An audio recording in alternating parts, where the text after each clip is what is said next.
Je pense que beaucoup d'entre vous connaissent l'histoire de Pompéi, une ville ensevelie sous une épaisse couche de cendres volcaniques.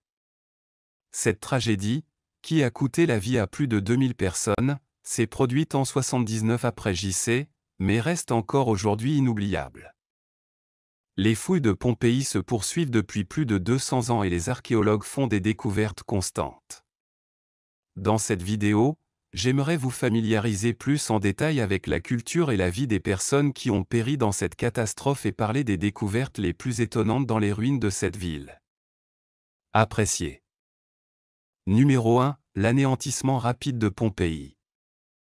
Les scientifiques de l'Institut national italien de géophysique et de volcanologie étudient depuis longtemps la tragédie de Pompéi. Ils ont récemment découvert que l'éruption avait tué les Pompéiens en seulement 15 minutes. Les experts ont toujours cru que la ville avait été détruite en très peu de temps, comme en témoignent les restes de ceux qui ont tenté de trouver refuge et de survivre. Numéro 2. Détail choquant des plâtres. Des empreintes en plâtre révèlent la position des Pompéiens au moment de leur mort, certains étaient figés, assis contre un mur, apparemment résignés à leur sort, d'autres essayaient de se couvrir la tête, certains rampaient à genoux vers les bâtiments, tandis que d'autres tentaient de protéger leurs enfants. Tous ces individus avaient l'horreur et la panique sur le visage, car ils ne s'attendaient pas à ce que quiconque survive à la catastrophe naturelle. Numéro 3. L'heure exacte de l'annihilation. Cependant, le temps exact qu'il fallut pour anéantir les habitants de Pompéi restait une question ouverte. Pour le déterminer, les scientifiques ont étudié les coulées pyroclastiques du Vésuve trouvées à Pompéi. Ces coulées pyroclastiques sont souvent comparées à des avalanches, non pas de neige, mais de débris en feu. Numéro 4. Modélisation des catastrophes. Ils descendent la pente du volcan à une vitesse de plus de 100 km/h, détruisant tout sur leur passage. Pour calculer le temps, les spécialistes ont pris en compte la distance entre le Vésuve et Pompéi et la vitesse du mélange volcanique mortel. La modélisation de la catastrophe a montré que les coulées pyroclastiques atteignaient Pompéi en quelques minutes. La ville était enveloppée par un nuage noir composé de dioxyde de carbone, de chlorure, de particules de cendres brûlantes et de verre volcanique. Numéro 5. L'impact du nuage mortel. La température à l'intérieur de ce nuage dépassait les 100 degrés Celsius, et à ce moment-là, les gens n'avaient plus la possibilité de s'échapper. Selon les scientifiques, les gaz toxiques, les cendres, les particules volcaniques et la température élevée du nuage ont tué environ 2000 Pompéiens en 15 minutes. Numéro 6. Le squelette sans tête de Pompéi. L'une des découvertes les plus macabres des archéologues à Pompéi était un squelette décapité. Les restes de cette personne ont été retrouvés sous une épaisse couche de roches volcaniques avec un rocher à proximité. Les scientifiques pensent que lors de la tragédie, une énorme pierre est tombée sur la tête de l'homme. Pour tester leur théorie, les chercheurs ont décidé de déplacer la roche. À leur grande surprise, ils n'ont trouvé aucun reste du crâne. La pierre, tombée sur la tête de la victime, pesait plus de 250 kg.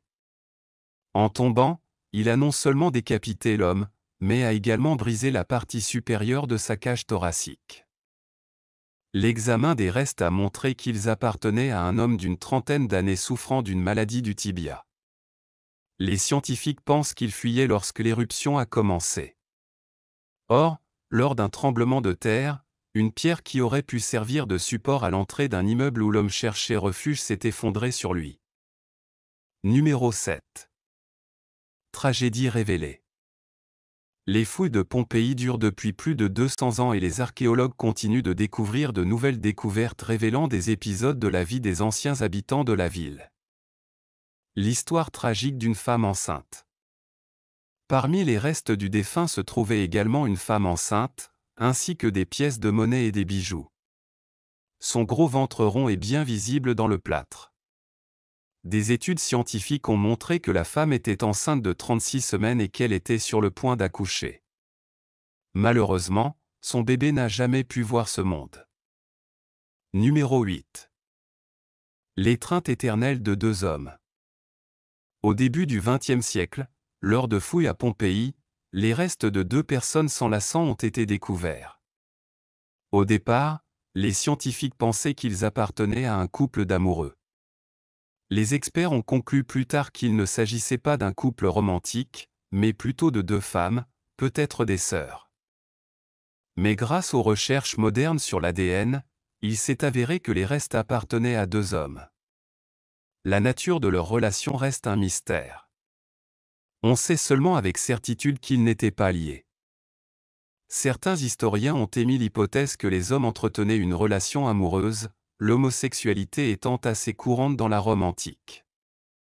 Cependant, ces deux individus auraient aussi pu être simplement de bons amis. Numéro 9. Écurie à Pompéi. En 2018, lors de fouilles dans la ville antique de Pompéi, une villa appartenant à une personne riche et respectée a été découverte. Les archéologues ont trouvé une mangeoire en bois et les restes bien conservés d'un cheval. Plus tard, après avoir complètement dégagé l'écurie en roche volcanique, ils ont découvert les restes de deux autres chevaux, ainsi que des fragments de harnais et de selles décorés d'éléments en bois et en bronze. Les scientifiques ont obtenu une copie complète en plâtre du cheval le mieux conservé, révélant que ces chevaux appartenaient à une race pure de l'époque, indiquée par leur petite taille par rapport aux chevaux modernes. Numéro 10. L'abandon du chien à Pompéi. Depuis l'Antiquité, les chiens ont servi les humains en tant qu'assistants fidèles et gardiens courageux. Cependant, parfois, leurs propriétaires ne partageaient pas ces sentiments. Un exemple poignant est le plâtre d'un chien découvert en 1874 à Pompéi. Ce chien appartenait à Marcus Vinius Primus, un riche habitant de Pompéi. Lorsque Primus sentit que sa vie était en danger lors de l'éruption du Vésuve en 79 après JC, il décida de quitter la ville sans même penser à son fidèle compagnon, resté attaché dans l'atrium de la maison. La position déchirante du chien, luttant pour sa vie jusqu'à la dernière seconde, a été capturée dans ce casting. Bien qu'il ait eu l'opportunité de le sauver, Primus a choisi de l'abandonner à son sort. Numéro 11. Le Thermopolium de Pompéi. Les archéologues ont découvert à Pompéi un surprenant stand de nourriture de rue, connu sous le nom de Thermopolium, où l'on préparait la nourriture pour les habitants il y a environ 2000 ans.